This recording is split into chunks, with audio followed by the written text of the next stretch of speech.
my question is, why would it take this long for Republican senators and Republican congressmen and Republican governors and state reps and state senators, why would it take you this long to figure out that Donald Trump shouldn't be president?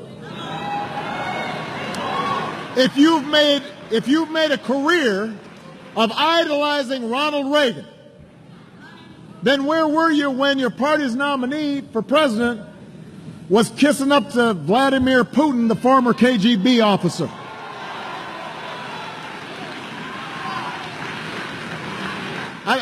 You used to criticize me for even talking to the Russians. Now suddenly you're okay with your nominee having a bromance with Putin.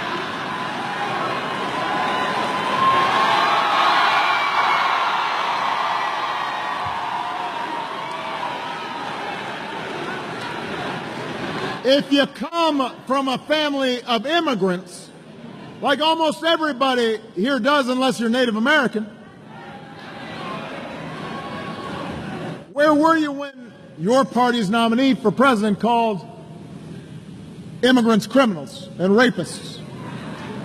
If you're a Republican official or leader out there and you've run for office on family values, why wouldn't you walk away from him months ago when you heard your nominee for president call women pigs and dogs and slobs and grade them not for their character or their intellect, but on a scale of 1 to 10?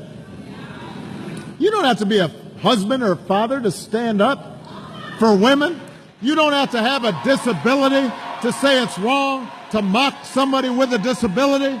You don't have to be a Muslim to stand up for our fellow citizens who are just as patriotic as we are. You just have to be a decent person, and you just have to love this country.